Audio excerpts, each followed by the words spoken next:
Assalamualaikum warahmatullahi wabarakatuh. Perkenalkan, saya Yosi Dwi Zainal Arif sebagai moderator dari kelompok 3 yang akan menjelaskan tentang materi subjek dan objek dalam living Al-Quran.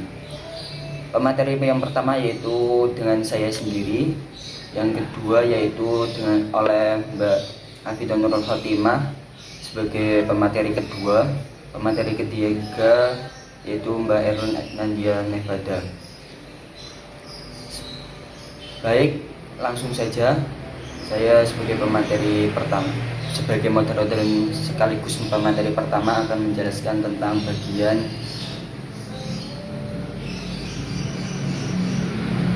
apa itu pengertian dari subjek dan objek. Pengertian subjek dan objek. Subjek merupakan suatu bahasa yang sering dilihat pada suatu penelitian manusia, benda, ataupun lembaga organisasi yang sifat keadaannya akan diteliti. Subjek penelitian pada dasarnya adalah yang akan dikenai kesimpulan dari hasil penelitian. Sedangkan pengertian objek dalam Kamus Besar Bahasa Indonesia atau dengan istilah KBBI, yaitu objek adalah hal atau perkara orang yang menjadi pokok pembicaraan. Dengan kata lain, objek penelitian adalah sesuatu yang menjadi fokus dari sebuah penelitian tersebut. Subjek dan objek penelitian merupakan sarana untuk meningkatkan tujuan tertentu mengenai suatu hal yang akan dibuktikan secara objektif. Menurut Muhammad Quraisy Shihab, Al-Quran secara harfiah berarti bacaan yang sempurna dan merupakan suatu nama pilihan Allah yang tepat karena tidak satu bacaan pun yang dapat menandingi Al-Quran. Kebanyakan studi Al-Quran objeknya berupa tekstualitas Al-Quran. Living Quran dalam konteks kajian ini adalah suatu penelitian ilmiah tentang berbagai peristiwa sosial terkait dengan kehadiran Al-Quran di tengah-tengah kehidupan masyarakat ataupun suatu komunitas muslim. Pada kesempatan kali ini kami sebagai pemalakah akan meneliti dan mengkaji surat Al-Ahzab pada ayat ke-56, di mana pada ayat tersebut Allah memerintahkan malaikat-malaikatnya serta orang-orang yang beriman untuk bersalawat kepada Nabi Muhammad SAW sebagai mana dalam firman-Nya, Bismillahirrahmanirrahim, Innallaha wa malaikatahu yusholluna 'alan nabi ya ayyuhalladzina amanu shallu 'alaihi wa sallimu taslima. Artinya, sesungguhnya Allah dan malaikat-malaikatnya bersalawat untuk Nabi. Hai orang-orang yang beriman, bersalawatlah kamu untuk Nabi dan ucapkanlah salam penghormatan kepadanya. Salawat merupakan suatu bentuk pujian, sanjungan dan doa yang ditunjukkan kepada Rasulullah SAW sebagai bukti dan rasa hormat dan cinta kita kepada beliau. Dari ayat tersebut muncullah berbagai macam objek kajian living Quran dalam kehidupan di masyarakat, seperti halnya salawatan yang sudah ada di budaya-budaya daerah tersebut. Pembacaan Al-Barzanji yang dilakukan di mushola dan atau masjid tertentu pada malam Jumat ataupun malam Senin. Apalagi di zaman sekarang dapat dilihat bahwa sering sekali diselenggarakan majelis-majelis taklim, maulid dan sholawat simtudurat dan Al-Barzanji pada hari-hari tertentu yang ada di berbagai daerah.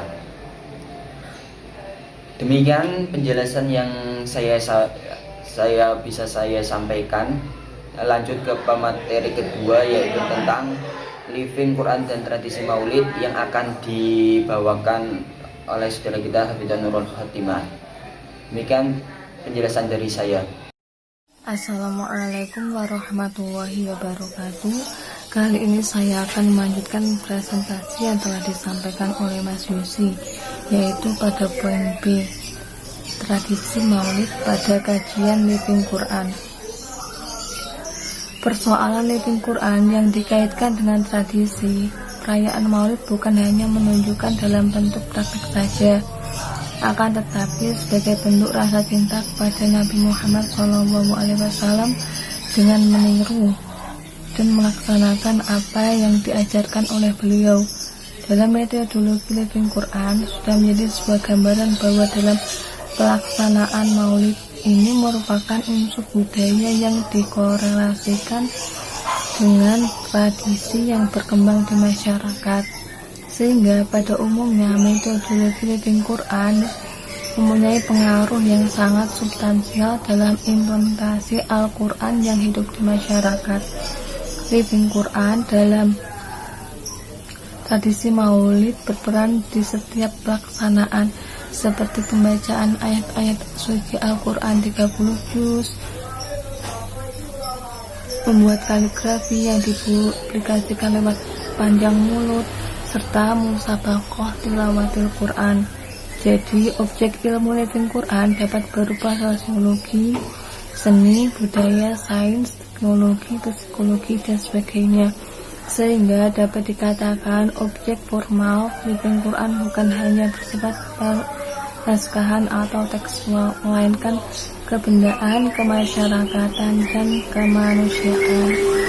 Sekian sekilas tentang tradisi maulid dalam kajian Living Quran yang dapat saya sampaikan. Selanjutnya akan disampaikan kesimpulannya oleh Mbak Ellen. Assalamualaikum warahmatullahi wabarakatuh. Saya di sini akan melanjutkan presentasi dari kelompok 4, yaitu aplikasi Living Quran dalam tradisi Maulid Nabi. Yang pertama adalah pembacaan Al-Quran 30 juz. Al-Quran secara teks dapat diaplikasikan ketika adanya sebuah tradisi yang terjadi di masyarakat. Pembenarannya adalah Al-Quran selalu hidup di masyarakat melalui pelaksanaan pembacaan ayat Al-Quran yang dilakukan secara bergiliran sehingga memaknai semua itu dengan studi Living Quran. Yang kedua adalah pembacaan kalam ilahi. Dalam pembacaan tilawatil Quran ini dilakukan oleh seseorang yang sudah mampu melakukannya. Dalam hal pembacaan kalam ilahi, dari berbagai unsur, baik pemerintah maupun masyarakat, ketika pelaksanaan Maulid Nabi, selalu ada pembacaan kalam ilahi. Nah, hal ini dilakukan ketika sebelum acara ceramah. Pembacaan kalam ilahi ini juga dengan memakai surat-surat yang berkaitan dengan Nabi Muhammad SAW. Yang ketiga adalah kaligrafi. Kaligrafi itu sebagai bentuk tulisan Al-Quran yang dihias di dalam pajangan maulud. Hal ini terlihat dari kalangan pemerintah dan masyarakat, akan tetapi tidak secara menyeluruh. Hanya beberapa orang saja yang membuat tulisan dalam bentuk panjang tersebut, dan tradisi kaligrafi ini pun sangat jarang ditemui pada pelaksanaan Maulid Nabi. Jadi hanya pada kalangan tertentu atau masyarakat tertentu. Yang keempat adalah pembacaan tawasul. Bertawasul kepada Rasulullah SAW sebagaimana doa dari Nabi Adam alaihissalam dengan meminta permohonan kepada Allah dengan perantara atau wasilah bukanlah hal yang baru dan aneh. Wasilah adalah segala sesuatu yang dapat mendekatkan kepada sesuatu yang lain. Bentuk jamak dari wasilah adalah usul dan wasail. Sedangkan bentuk tunggalnya adalah tawasul. Pembacaan tawasul biasanya dipimpin oleh seseorang kiai. Pembacaan tawasul tujuannya adalah berdoa.